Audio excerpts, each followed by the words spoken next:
полицию позвонили, сказали, на МКАДе машина с тротилом. Вы нашли, кто это сделал? Да муляж-то был. Мы работаем, Паша. Настя, как это произошло? Я была у подруги, вышла в магазин, в подъезде темно. А очнулась уже в той машине, я ничего не помню, бабушка. Сзади по башке приложили и привет. Слушай, Красивцев, ты выбирай выражение. Все. Ну вот. Теперь у нас у обоих проблемы с памятью. Хочу домой. Забери меня отсюда, пожалуйста.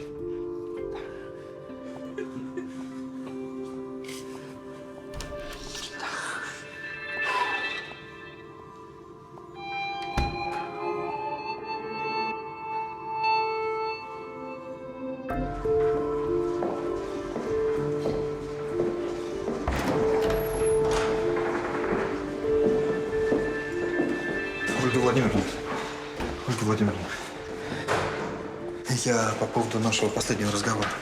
Павел, вам сейчас не до этого. Идите к жене. Нет, это важно. Я понял, чего я хочу. Я хочу, чтобы все эти галлюцинации, чтобы все эти провалы в памяти и вся эта муть, которая со мной происходит, чтобы все это исчезло. Я хочу лечиться. Принимайте таблетки, которые я вам выписала. Какие таблетки? Когда выписали?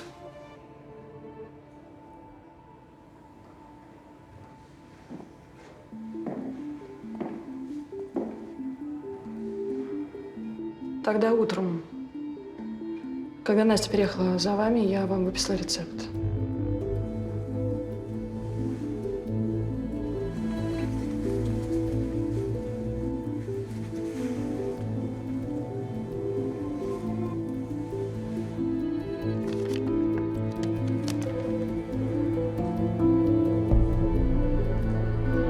Удачи.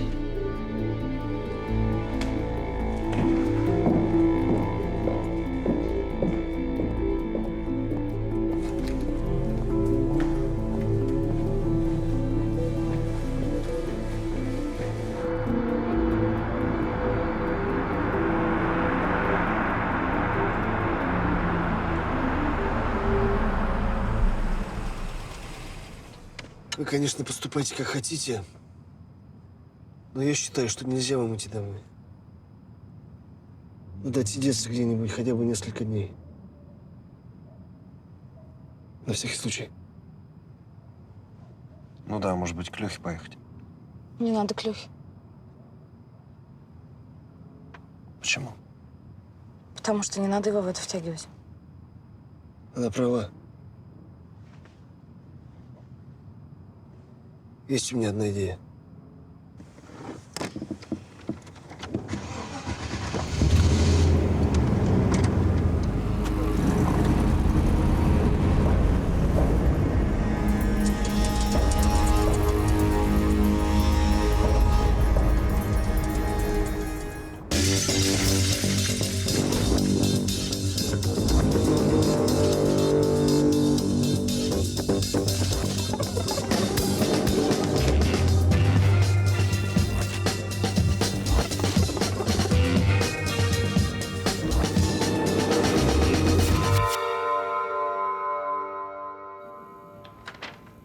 Это у нас некто Антон Валерьевич Плахов, который нас оставил весьма оригинальным способом, а именно от отравления мышьяком. А что не так с мышьяком? Да с мышьяком-то все так. Лет 300-500 назад это был любимейший яд королей. Сколько их от него полегло. Один Наполеон чего стоил. Вот видишь, проверенный, надежный способ. Угу. Только лет 200 уже как совсем вышел из моды. Ну ладно, где-то случайно хапнул на этой гадости. Не, этот хапнул не случайно. У него, видишь, вон покраснение кожи, аллопеция, на ногтях белые полосы, перикардит. Так, ну и о чем это говорит? А говорит это о том, что его кто-то на протяжении не меньше, чем месяца регулярно травил мышьяком по чуть-чуть. И делал это очень аккуратно и методично.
Привет. Ты как? Нормально. Голова почти не болит, а ты как? Я тоже хорошо. Я начал лечиться. Так что больше никакого безумия, я тебе обещаю.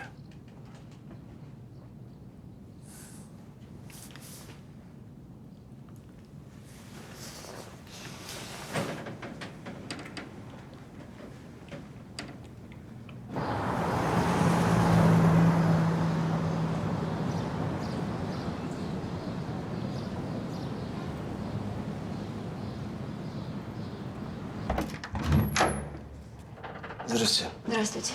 Капитан Красивцев, заводской РОВД. А вы, простите, родственница Антона Плохова? Жена. А что вы хотели? У нас есть основания полагать, что смерть Антона Плохова не случайна. Возможно, его отравили. Как отравили?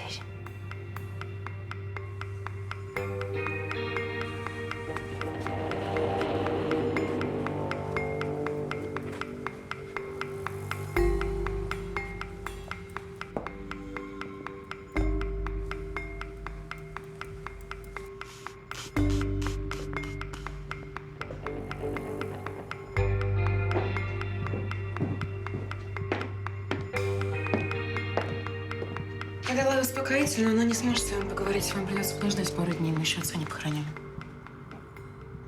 Ну, с вами-то я могу побеседовать? Конечно. Вы здесь живете? Нет, я живу отдельно. А в последние дни виделись с отцом? Нет, меня не было в городе 3 недели. Я была в Польше на курсах повышения квалификации. А вы Я офтальмолог. офтальмолог. Мать говорит, что слабость началась 2 недели назад.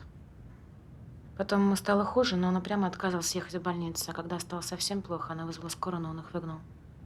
Ну, ясно. Синдром СП. Извините, синдром само пройдет. Скажите, а ваш отец вообще где любил питаться? Рестораны, кафе, столовые? Нет, у него был слабый желудок, он ел исключительно дома. То есть отравить его могли только дома? Что, издеваетесь? Нет. Мать с него пылинки сдувала, я вообще не знаю, как она перенесет его смерть. А ваша версия? На работе. Он же медиевист. Медиевист это кто? Специалист по средневековью. Он постоянно по работе контактировал с какими-то странными вещами. Ага.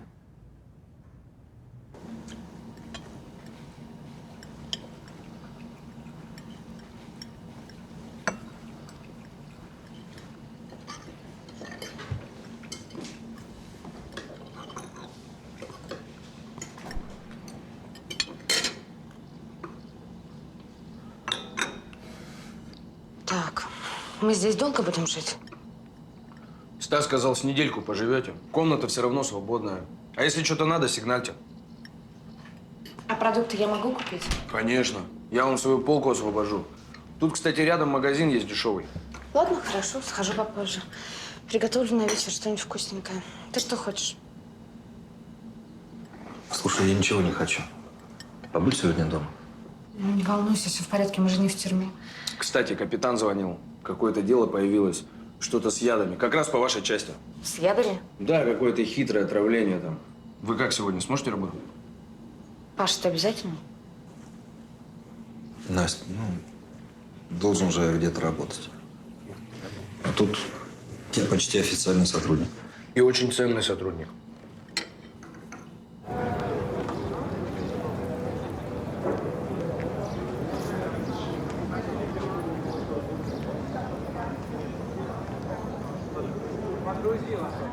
Его статья по апокрифам альбегойцев считается хрестоматийной. То есть у него могли быть враги среди ученых? Да-да-да. И они его отравили? Ну, это же смешно. Вот морду набить ему желающих было много. А чего так? Ходок был. Сотрудницы, аспирантки, студентки, постстуденты били морду ему регулярно. Ну, мы же против возраста. Да, вот так вот. Отметил свое 60-летие романом со студенткой. Да еще с такими страстями. Как ее зовут? Ирина Шульга. Ага. Ирина Шульга. А вот это что за женщина сейчас в фотографии? А где? А, нет, все, уже ушла.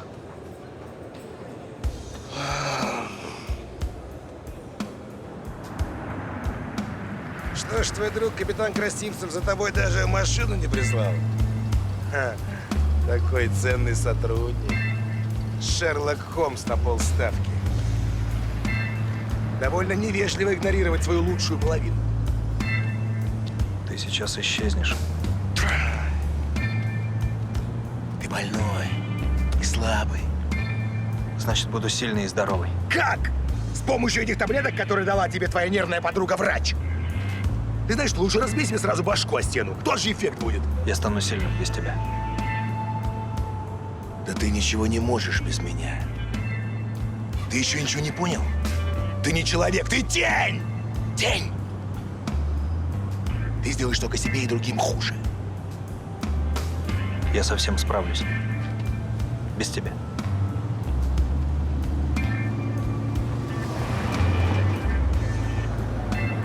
Ты не понимаешь, что ты творишь.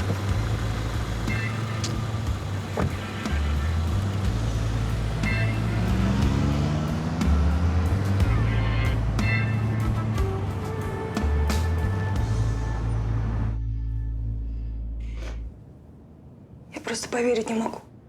Это самый интересный человек, какого я встречала в своей жизни. А как давно вы встречались? Несколько месяцев. И встречались здесь? У вас или на работе? Когда как, и на работе, и здесь. Он приезжал на вечер или даже на несколько дней. Дома говорил, что на симпозиуме. Ага. Когда вы увидели в последний раз?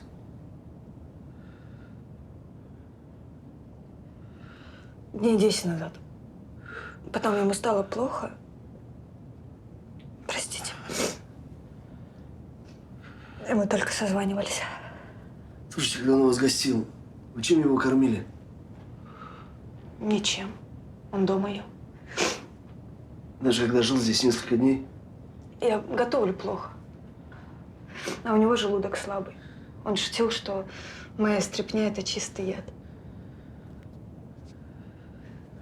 Мы в кафе ходили ужинать.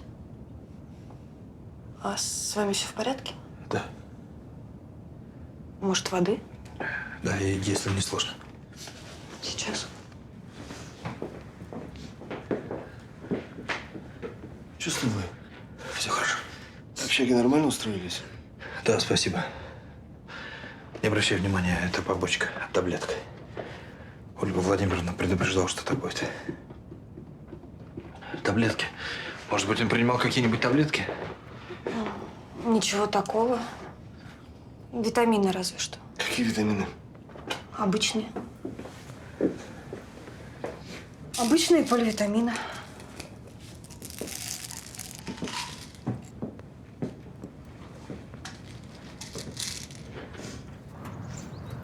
Какие идеи? Никаких. Да ладно. А как же волшебный глаз разума? Невидимый помощник? Все, нет больше никакого глаза и не будет. Теперь у тебя самый обыкновенный напарник. Не умник. А нахрена мне самый обычный напарник, не умник? Что, думаешь, я стану бесполезным? Да. Вообще-то у меня и у самого идеи есть. Слушаю. Ну вот, к примеру, было такое произведение «Королева Марго». Дюма, классика. Да, там был человек, который листал книгу, которая была прописана мышьяком. Облизывал пальцы и умер. В конце книги. Отлично. Поехали к Плаховым, спросим про книги. Слушай, Стас, можешь один съездить без меня? Мне нужно с Лехой поговорить. Как быть дальше? Шире, хват! Молодец!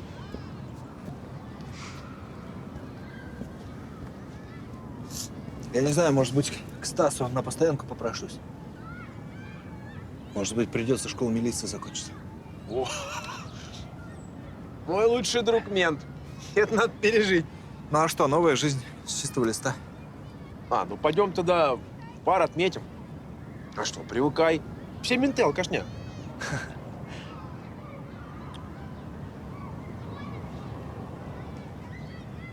Я хочу поговорить с кем-нибудь из руководства Стефании. Паш, что, опять провалы в памяти? Ты нормальный? В смысле?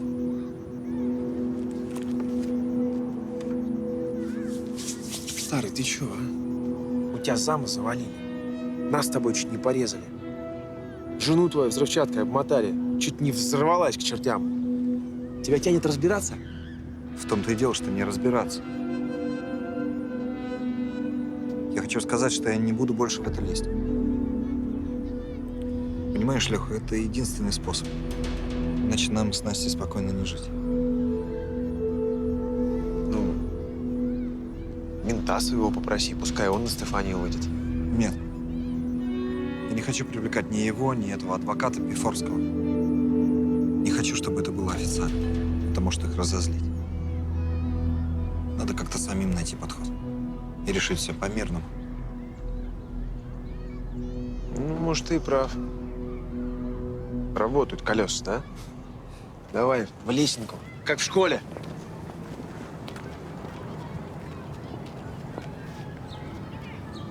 Раз!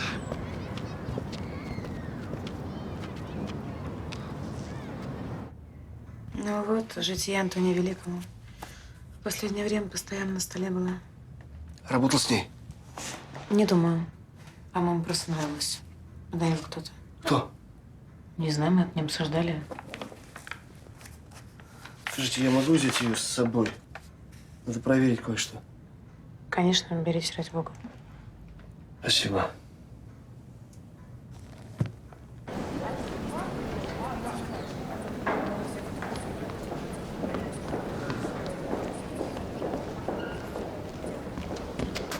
Невероятно.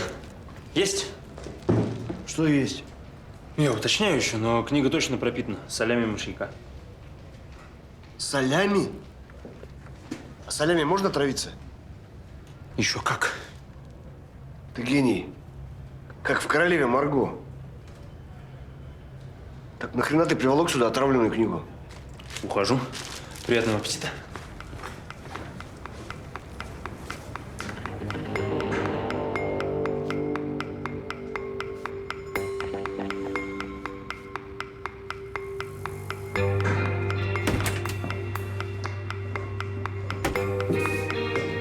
Нам знакома эта книга.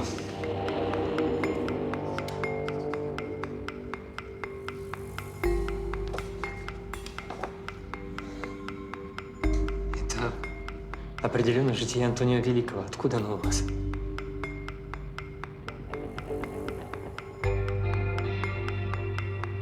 Галя, что-то случилось? С кем? С Галей Коц. Я продал эту книгу ей 3 месяца назад. Подробнее, кто такая Галя Коц? Реставратор. Один из лучших, очень уважаемый у нас человек. Она хотела именно эту книгу, я заказывал ее в зарубежных каталогах. Почему именно эту? Она сказала, что это подарок. Кому? Без понятия. С Галей все хорошо? Не знаю. Вы пока свободны.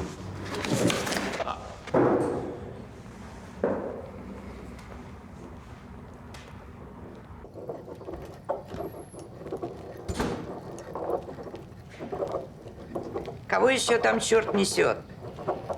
Скажите, вы Галина Коц? А вы? Капитан Красивцев, заводской РОВД. А я вас видел. Вы были с цветами в университете. Знали, да, Антона Плохова? Ну, конечно, я знала Антона Плахова. А респиратор зачем? Но вообще-то я работаю с токсичными пигментами. Я реставрирую картины и делаю краски по старинным рецептам. Вот сейчас я готовлю зелень шалле. Это такая разновидность мышьяковистой кислоты. А она очень ядовита. Мышьяковистый? Именно. Значит, там есть мышьяк. Вы за консультацией пришли? Ну, в каком-то смысле. Так есть там мышьяк или нет? Ну, конечно, там есть мышьяк. Ну, тогда нам лучше поговорить в отделении. Угу. Угу.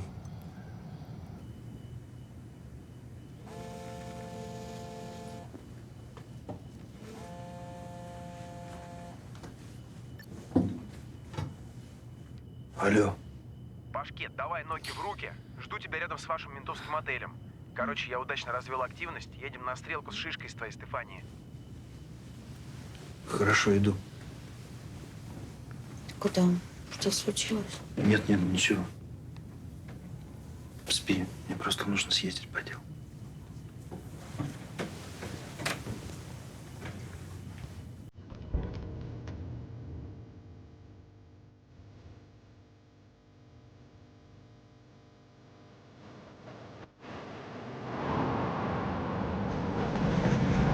Как ты быстро на них вышел? Так, пришлось напрячь всех, кого знаю. Оказался знакомый чувачок службы безопасности Стефания. Ну, связался с руководством, я ему напрямую так и выпалил, говорю, есть бизнесмен Павел Алпатов, хочет приватно пообщаться, с глазу на глаз. И они согласились? Ну, как видишь. Сказали ждать на выезде из города. Ждем.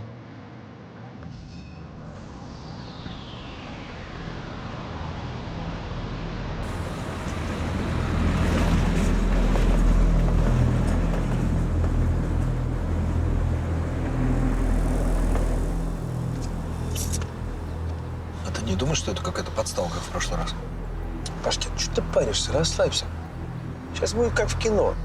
Приедет лимузин, зовешь, нам глаза отвезут на яхту, где нас будет ждать Дон Корлеоне от фармацевтики.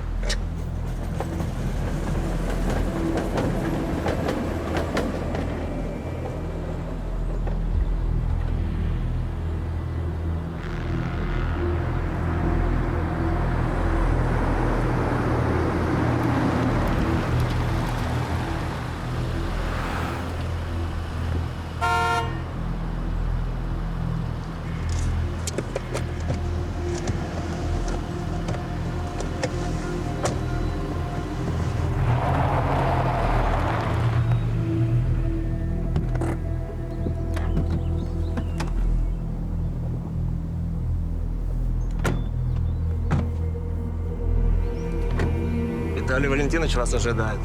Одного. Ну, окей. Я здесь подожду.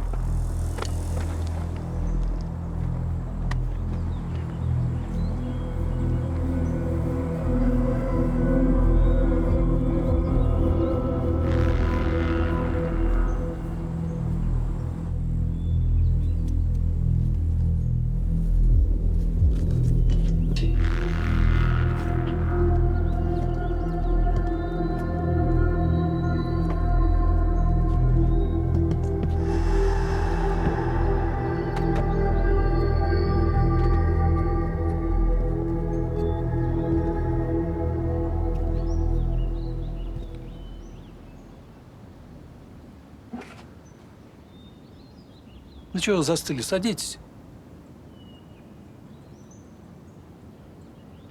Вы меня убьете? А с чего такое заявление? Вы привезли нас сюда открыто, не стали завязывать глаза. Еще вы угрожали мне и моей жене. Начнем с того, Павел Анатольевич, что вы у меня уже бывали. С чего мне вам завязывать глаза? Я бывал здесь раньше. А вы кто? Вы все-таки присядьте.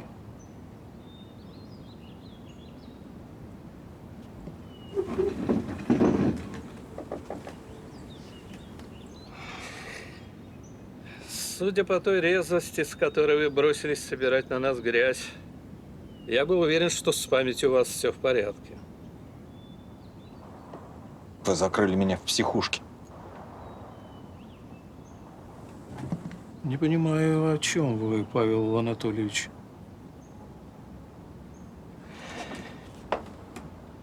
Помню время, мы мирно сотрудничали. Мы даже были готовы помогать вам продвигать вашу скромную продукцию.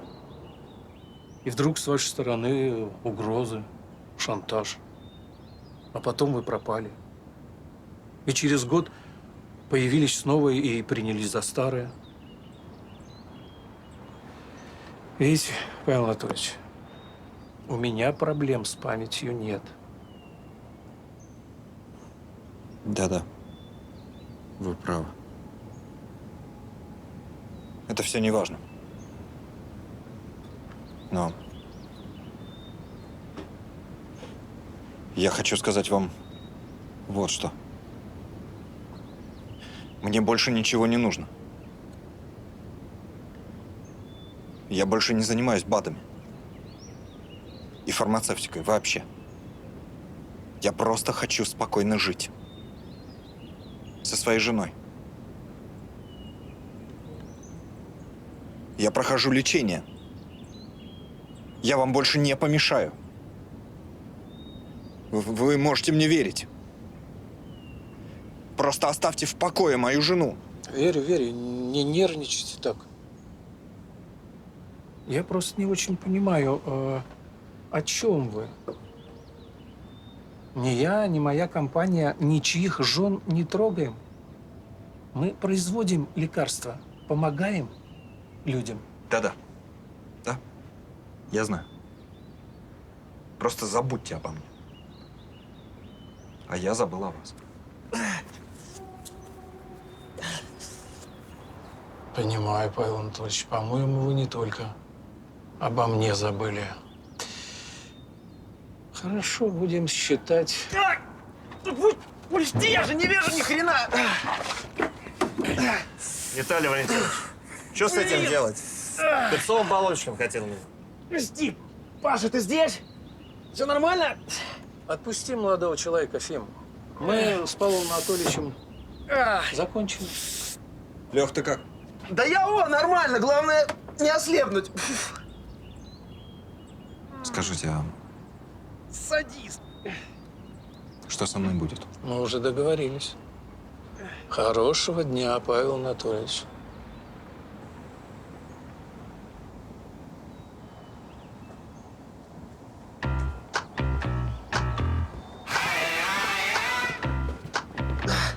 Я тебя посажу, понял?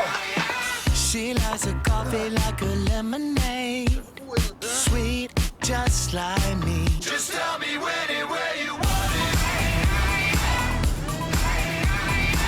Got me a trick or two. Just tell me when and where you want it. Got me a trick or two. Got me a trick or two. Давно знаете Плахова? Ну, наверное, уже целую вечность. И до последнего времени вы с ним общались? Нет. Я уже в 17 лет как с ним не общаюсь. А почему вы вдруг решили 2 месяца назад вдруг подарить ему книгу «Искушение. Житие святого Антония»? Ну да. Ну, я подумала, что на старости лет пора бы забыть старые обиды и примириться. А книга типа шутка. Вы знаете, кто такой Антоний Великий? Нет. Вот. А это был великий аскет. Его искушал сам дьявол. А Христос разговаривал с ним и поддерживал его в святости. Я думала, это будет очень хорошая шутка. Да. Также было хорошей шуткой прописать эту книгу ядом. Вы зачем Плахова убили? Вы сейчас это несерьезно, да? Это очень серьезно. Галина Петровна, все очень серьезно. Эта книга была пропитана мышьяком. И если у вас есть хоть какое-то оправдание, то лучше сказать об этом прямо сейчас. Но у меня сын от Плахова. Нет, понятно, что когда Игорь родился, то Плахов, конечно, убежал в кусты. Я воспитывала его сама, мне было все равно. Но Игорь вырос. И тоже захотел стать историком. И поэтому я решила помириться с Плаховым. Я думала, он окажет мальчику протекцию. Ну вот именно поэтому я и подарила эту дурацкую книгу. Там пришел родственник задержанный. Просят поговорить. Сходи, поговори.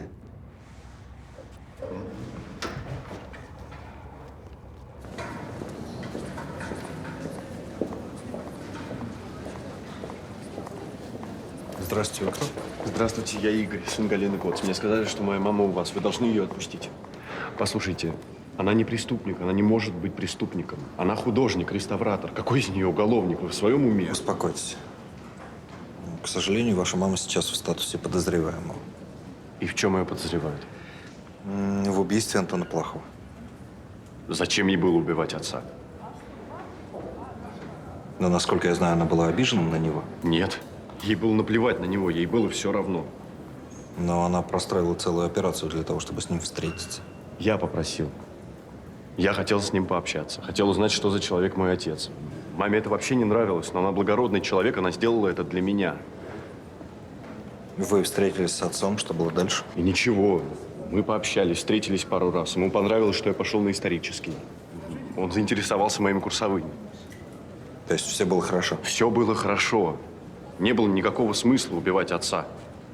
Послушайте, вы должны ее отпустить.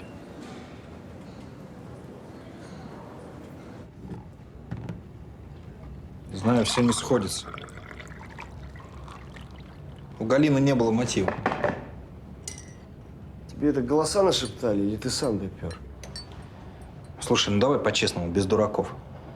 Тебе не кажется, что это какой-то фарс? Женщина-ученый ждет 20 лет для того, чтобы отомстить за старую обиду. По-моему, и она, и сын жизнью вполне довольны.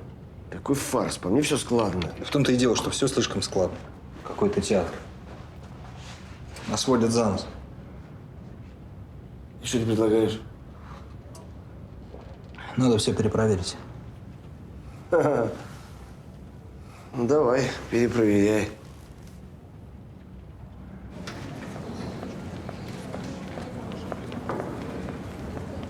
Паша, ты прав, действительно ерунда какая-то. Я перепроверил, пропитано всего 10 страниц. То есть за 10 страниц он не успел бы отравиться? А если бы он их долго мусолил? Там концентрация такая низкая, что мне пришлось бы лизать их каждый день.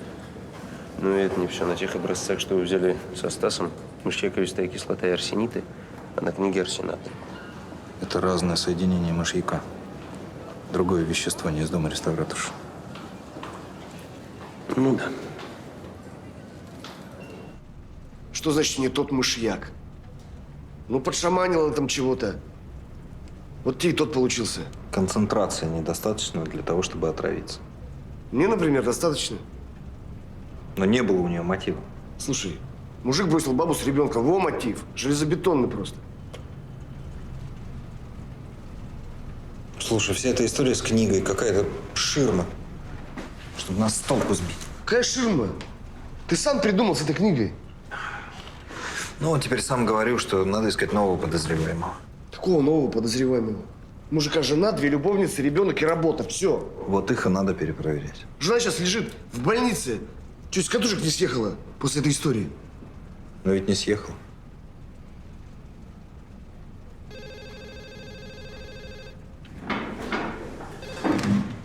Красивцев. Ладно. Сейчас приедем. Слушай, там у этого профессора что-то не так с книгами. Съезди, проверь. Ты там лучше разбираешься.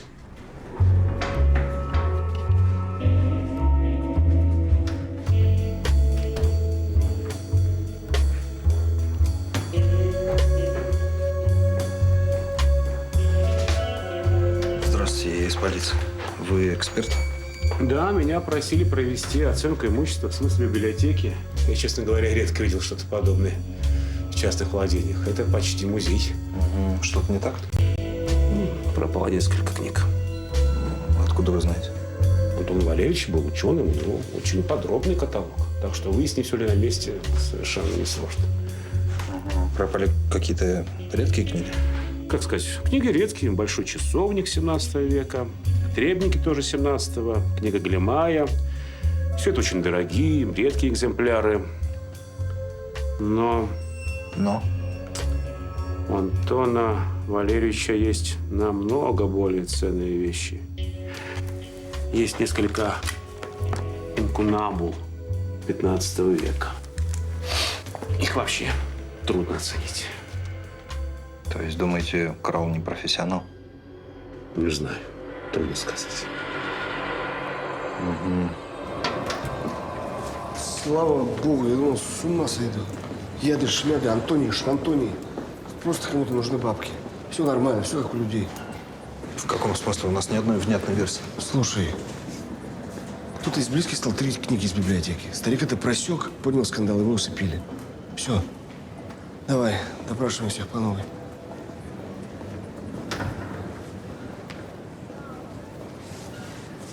Я убила Антона из-за денег? Ну, это ересь какая-то. Восхитительно просто. Почему ересь? Плохая, очень ценная библиотека, которая стоит больших денег. А при чем здесь я? Мы уже добивались, чтобы он признал сына. Если бы он это сделал, то сын смог бы бороться за наследство, разве нет? Так, может быть, прежде чем его убивать, надо было сначала добиться, чтобы он признал сына? Но не обязательно, тест ДНК еще никто не отменял. Деньги можно было отсудить позже. Анализ ДНК. Суд из-за наследства. Боже мой. Да в каком мире вы живете? В нормальном мире, где из-за денег еще не то делают. Галина Петровна, расскажите, в каких отношениях вы были с семьей Плахова, с его женой и дочкой? Да ни в каких. С женой вообще никогда в жизни не разговаривала. А вот с дочкой один раз виделась. Расскажите. Ну, пришла она ко мне ругаться из-за книги. Думала, что я к Антону в постель собираюсь влезть. Но мы с ней побеседовали, она успокоилась. Ну и я ей даже показала ей свои работы. Она была в вашей мастерской? Да. Почему дочка не сказала, что она знает, кто подарил книгу? Тебе не кажется, что это странно? Кажется. Но не алиби железное. И почти месяц в стране не было. Может быть, она кого-нибудь покрывает? Кого? Мать свою?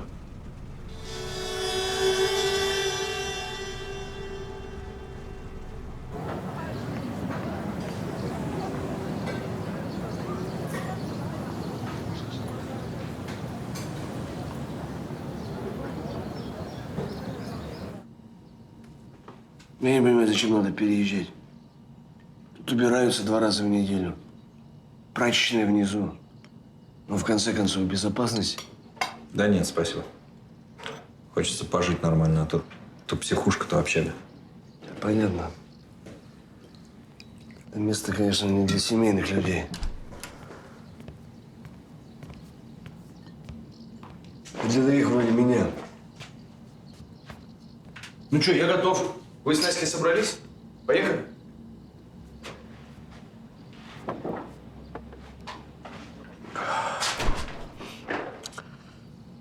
Я думаю, это жена его. Дед оставил стареть в одиночестве свою старую, верную, глупую супругу. Нашел себе молодую бабу, книжки распродает потихоньку, живет себе полной жизнью. Это же вроде как предательство. Ну что, едем, нет? Да едем. Чего вы так резко намылились домой? Вы уверены, что вам надо обратно? Уродов, которые похитили Настю, между прочим, еще не нашли. Ничего, найдем, никуда не денутся. Не надо никого искать. Я все решил. Мы обо всем забудем, вернемся домой, будем жить спокойно, никто нас не потревожит. Держись. Паша сказал, что теперь все будет в порядке. Я чего-то не знаю? Все хорошо. Да, все налаживается. Паша чувствует себя намного лучше. Лечится. Паш, ты сумку забыл. Да это не моя, это из комнаты подозреваемой. Вещи убитого. Надо было в отделение отвезти. Что ты вообще сюда ее приволок? Надо Каплину отдать. Там что-нибудь толковое-то было?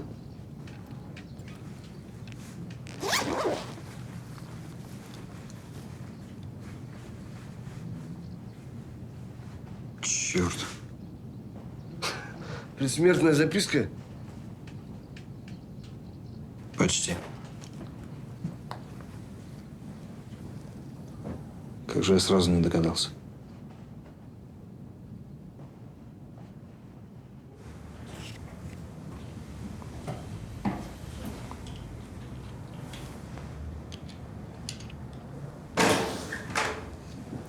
Здравствуйте, Лена Антоновна.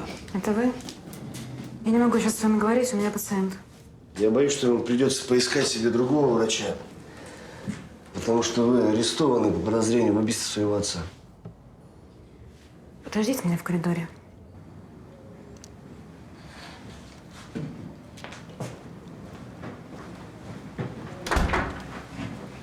Что за бред вы несете? Как это я убила своего отца? Вы отравили его? Меня даже не было в стране последний месяц. Да, но вы выдали яд своему отцу заранее. Антон Плахов решил избавиться от очков и перейти на контактную линзу. Он обратился к вам. И вы купили ему и линзы, и жидкость для хранения. Только вы добавили туда соединение мышьяка. Он использовал линзы и каждый день по чуть-чуть впитывал отраву через слизистые, даже когда вы были в отъезде. Он все сделал сам. У вас больные фантазии. У нас еще есть кое-что. Конечно, вы уничтожили отравленный раствор в родительском доме. Но у его любовницы остался запасной. Так что вам придется поехать с нами. Я его с детства ненавидела.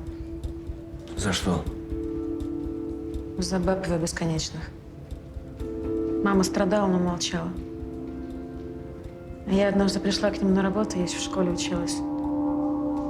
А он там зажимается с какой-то бабищей. Я закричала, а он ударил меня по лицу. Потом несколько месяцев не разговаривали. Но подождите, это же не повод для убийства. Во многих семьях такое происходит. Люди как-то смиряются или разводятся. Ну вот мы с мамой смирились. Потом что случилось? А потом во время кризиса мне нечем было платить за кредит. У меня не было ни кабинета, ни оборудования. Мне очень нужны были деньги. И я попросила отца продать часть библиотеки, чтобы помочь мне выкарабкаться. Он отказал? Он отказал, крик поднял. Как ты посмела? Книги — это святое. Но было. А несколько месяцев назад я узнаю, что у него новая любовница, и ради нее он продает библиотеку. Мне было наплевать ради какой-то шлюхи. Это было невыносимо. Прям так уж невыносимо, да? Вам этого не понять. И потом еще этот сын объявился. Я решила, что просто так не отдам то, что принадлежит нам с мамой. И вы решили подставить Галину Коц? Я подумала, что если получится с книгой, то она получит по заслугам. Но и от себя отвести подозрения. Ну, у вас это почти получилось. У меня всегда почти получается. Чертов почти.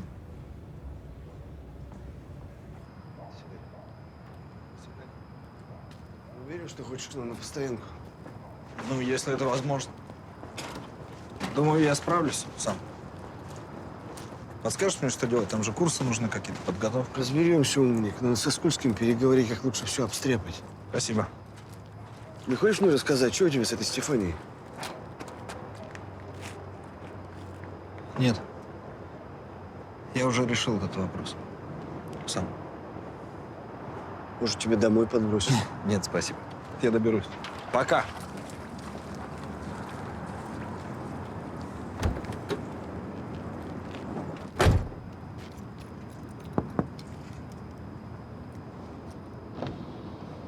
Слушай, если завтра кто-то отравится или повесится, не звони мне. У меня завтра выходной. Семейный день.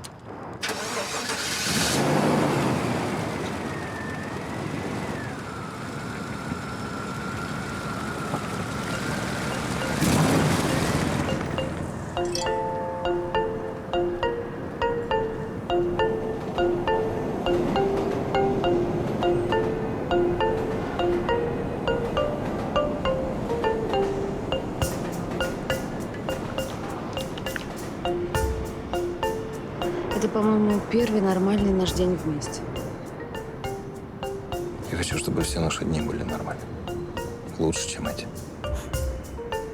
У нас в институте этюд был «Река как жизнь».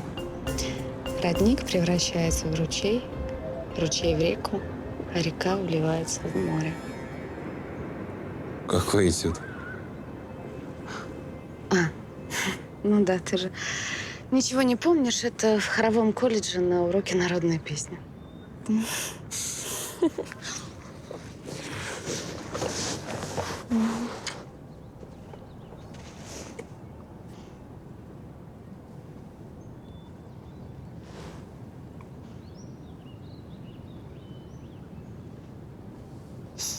А знаешь, мне уже не важно, помню я или нет.